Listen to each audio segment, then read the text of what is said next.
ce que nous avons été prêts de donner. Et donc la vie chrétienne devient un parcours où on demeure dans le plan de Dieu et on s'éloigne du plan de Dieu. On revient dans le plan de Dieu et on s'éloigne du plan de Dieu. Hein? Je ne crois pas que ce soit cela que le Seigneur veut pour nous les chrétiens. Je ne pense pas du tout. Encore notre cœur a besoin d'être saisi. Gagner. On ne change pas d'idée en route.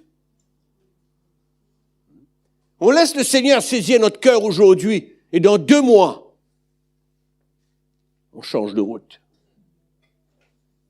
On laisse notre cœur être gagné par quelque chose d'autre, une ambition quelconque. Le monde a ses ambitions. Oui. Des jeunes ont des ambitions dans la vie aujourd'hui.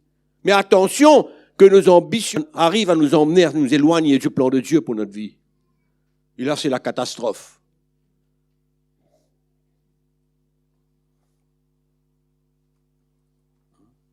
Les ambitions de la vie sont pour un temps.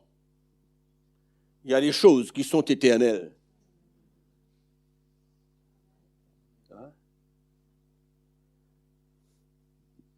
C'est pourquoi les jeunes ont besoin de faire bien attention aujourd'hui concernant les décisions de la vie.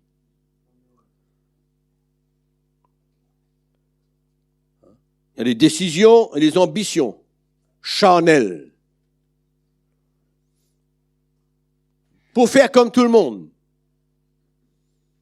Nos envies, nos désirs personnels. Il faut qu'on arrive à comprendre que la chrétienté, c'est une vie qui est complètement perdue. Perdue complètement. Et que les désirs que nous avons le témoignage que cela soit les désirs de Dieu. Et non pas nos propres désirs à nous. Parce que nos propres désirs à nous éloignent de la volonté de Dieu et nous emmènent vers la destruction, vers l'éloignement, vers le péché, vers toute autre chose, excepté le plan de Dieu, la volonté de Dieu et le cœur de Dieu pour chacun. On a entendu ce matin comment le monde est gagné. Le monde a été saisi, non pas par Christ, mais par l'argent. Le monde a été saisi par l'argent. Et l'argent ne doit avoir aucune valeur pour nous aujourd'hui. Aucune. Faire des plans, pourquoi? Quand on entend qu'un jeune au Pakistan aille dans les endroits où il n'y a rien pour servir le Seigneur. Et que nous devons avoir des grandes ambitions dans la vie. Pourquoi? Où est notre cœur? Loin de Dieu. Et personne ne peut se justifier. Personne n'a le droit de se justifier. Pour faire ce que lui, il veut. Lui, il veut. Personne n'a le droit de se justifier. Moi, je veux. Mais qu'est-ce que tu es pour vouloir? La chrétienté, c'est une vie perdue, conduite par l'Esprit de Dieu et par personne d'autre. Donc nos ambitions, on les prend et on les envoie dans le panier. Si le Dieu veut les ressusciter, il les ressuscitera le jour qu'il voudra. C'est pourquoi celui qui vient au Seigneur, toute sa vie, ses ambitions, ses désirs, ses plans, il les perd tous. C'est perdu. C'est dur la chrétienté, hein? Ça fait pleurer. Hein? C'est dur comme ça? Parce qu'on ne réalise pas la joie qu'il y a dans le service de Dieu. On ne réalise pas qu'il n'y a rien qui peut remplacer ce que Dieu met dans notre cœur quand on veut le servir. Il n'y a rien que le monde peut nous offrir. Il n'y a pas une ambition, il n'y a pas un désir, il n'y a pas un plan quelconque qui peut remplacer ce que Dieu veut que nous fassions. Rien. Et on perd tout. Les ambitions.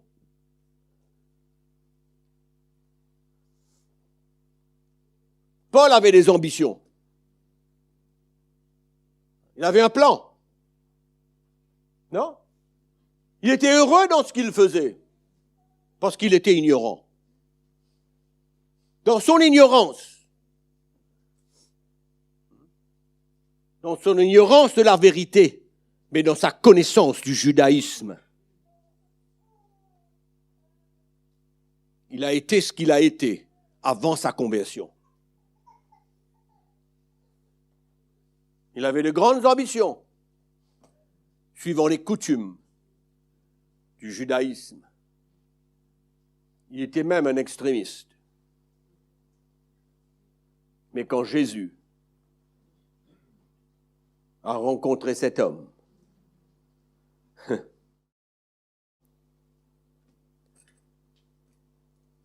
tout a été perdu. Il a considéré toute chose comme une perte. Vous voulez lire? Ce n'était pas le but de mon message, mais bon. Philippiens chapitre 3. On va dans une autre direction. Verset 4. Moi aussi, cependant, j'avais sujet de mettre ma confiance en la chair. Oh là, ça dit tout. De mettre ma confiance dans la chair, son identité naturelle.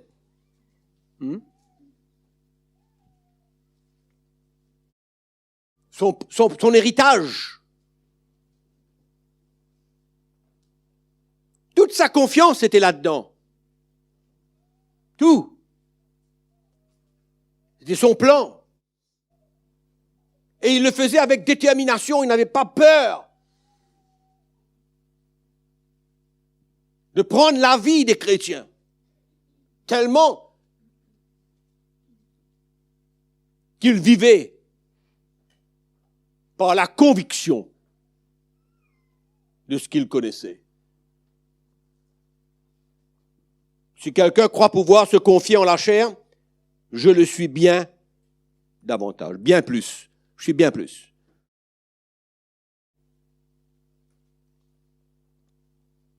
Moi, circoncis le 8e jour. Là, il va parler de tout, de cet héritage naturel dans le judaïsme. Il va parler maintenant de son identité naturelle qu'il a trouvée dans le judaïsme. Circoncis le 8e jour, de la race d'Israël, de la tribu de Benjamin, hébreu, né d'hébreu. Quant à la loi, pharisien. Quant aux zèles, persécuteur de l'Église. Irréprochable à l'égard de la justice de la loi. Irréprochable. Il avait tout investi, toute sa vie avait été investie dans cet héritage, dans cette identité naturelle qu'il avait. Tout.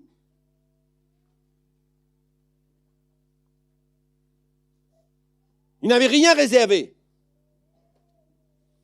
Mais ces choses qui étaient pour moi des gains, qu'est-ce que nous avons à gagner? Comme quoi, quand nous vivons dans les ténèbres, dans l'ignorance, on croit gagner beaucoup de choses. L'apôtre Paul vient défier complètement cette pensée. Il dit, mais ces choses qui étaient pour moi des gains, qu'on croit qu'il y a beaucoup de choses qu'on peut gagner dans ce monde. Il y a beaucoup de choses qu'on peut gagner dans ce monde. Hein? Nous, c'est pas le judaïsme, mais c'est d'autres choses de la vie.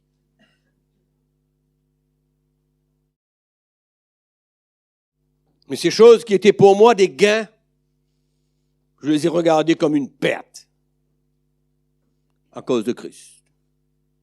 Ça veut dire comme n'ayant aucune valeur.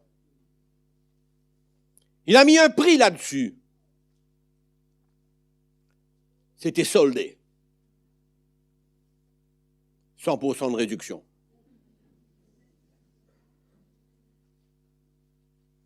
En d'autres mots, ça ne valait plus rien. Zéro.